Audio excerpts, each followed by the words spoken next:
coup, on a fait des murs en botte de paille parce que ici dans la vallée de Rhône, il y a beaucoup de vent. Il y avait un fort vent du nord les jours précédents là, depuis. Donc du coup, on s'est fait une grosse muraille en botte de paille. Et puis après, comme vous pouvez voir, on a loué des Algeco.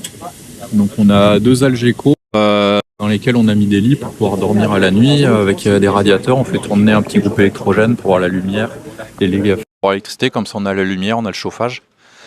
Et c'est ça, il y a un premier groupe là sur ce tracteur-là. Après, il y en a un deuxième sous la remorque là pour le deuxième Algeco.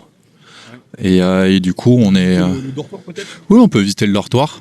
Vous arrivez à avoir combien de degrés la nuit dans le dortoir? En début de semaine, là dans le dortoir, c'était un peu froid, il faisait 10 degrés parce que le chauffage n'était pas très efficace. Et puis là, du coup, on a récupéré d'autres radiateurs et cette nuit, c'était nickel, il faisait 10 degrés. Ah oui, ok. Donc on est nickel, même s'il fait moins 7 dehors, il fait encore 20 degrés dedans. Donc, très bien.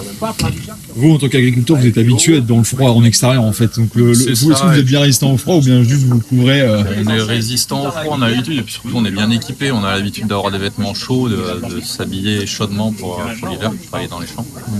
Donc, les tournes, on va faire le repas de midi, et puis après on a la cafetière aussi, on a tout ce qu'il faut. Ouais. Vous comptez rester combien de temps ici? Le temps qu'il faudra. Je pense qu'on ne pourra pas partir avant vendredi soir et les annonces du Premier ministre. Après, on va voir si on bouge. Il y a peut-être des appels à monter sur Strasbourg pour le vote du Mercosur au Parlement européen. Pour ça. Et sinon, on s'adaptera en fonction des annonces. Vous ne monterez pas à Paris pour mettre pression comme d'autres agriculteurs font? Non, je pense que tenir la pression localement, c'est tout aussi important. Après, monter à Paris, si c'est pour se faire bloquer à 50 km de Paris au milieu des champs, passer la journée dans la boue et user les tracteurs, les pneus, torcher du gasoil juste pour se faire bloquer en banlieue parisienne, ça n'a pas un gros intérêt. Okay. Et donc vous arrivez à vous relayer, vous êtes combien en général le soir, c'est là où le plus de monde, j'imagine. Oui, c'est ça. Le soir, on est une cinquantaine.